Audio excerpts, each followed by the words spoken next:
Moi, je vais juste reprendre un petit peu mon or, en fait. Mon or, tout à l'heure, j'en parlais, il y avait le mot architecte, et pour moi, il est important. C'est quand je fais de l'accompagnement de projet, c'est être l'architecte de ces projets. C'est imaginer. C'est apporter du conseil, apporter des solutions et apporter des outils.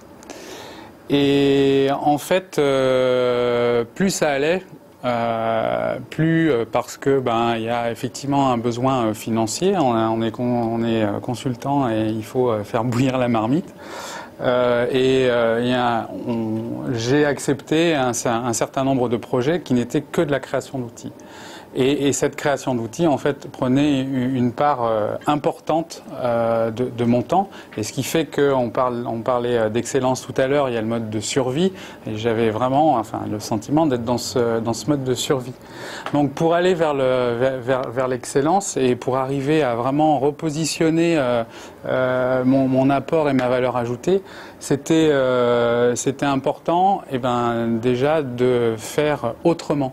Et faire autrement, c'était par exemple très simplement sur un site internet ou sur une identité visuelle. C'est des choses que je peux être amené sur lesquelles je suis amené à travailler.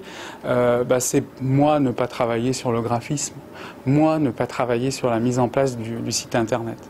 Mais ça, je le fais comment? On est directement ici. C'est quoi le plan pour faire en sorte que à telle date, pas demain, parce que demain ça peut être dans une semaine, dans un mois ou dans un an, mais à telle date, il y a des choses qui se soient passées et qui fassent que j'ai cette charge-là qui apparaisse moins dans mon emploi du temps.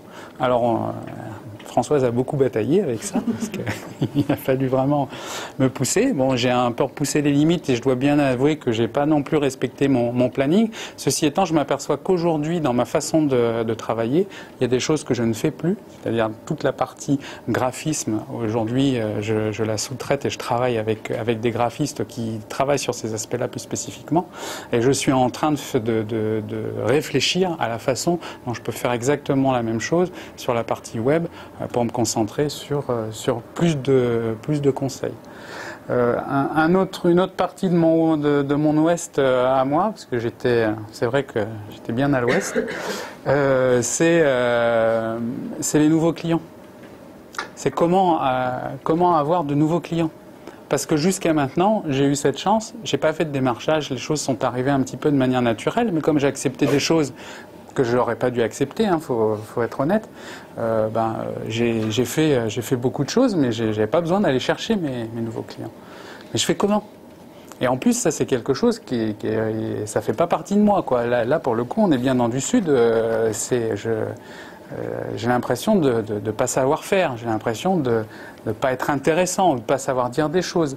Donc, c'est pareil. On a travaillé un petit peu là-dessus. L'exemple, c'est que il y a quelque temps, j'ai mis dans mon planning que le 7 avril 2011, j'allais être à Grenoble pour un témoignage d'une news. Et pour moi, ça fait partie des choses, de rencontrer des gens, parler, discuter, échanger, partager. Et c'est des choses que, jusqu'à maintenant, j'avais jamais faites.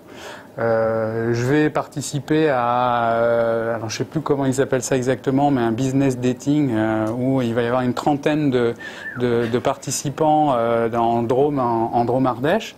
C'est des événements qui me seraient, mais alors j'aurais jamais fait ça auparavant. Alors je vous dis pas que c'est simple, parce que je me force, mais ça fait vraiment partie des choses qui touchent à l'Ouest, où, comme le disait Pascal tout à l'heure, c'est à un moment donné, il faut l'inscrire quelque part et pas juste le laisser comme ça qui tourne, parce que sinon on le fait jamais. Voilà.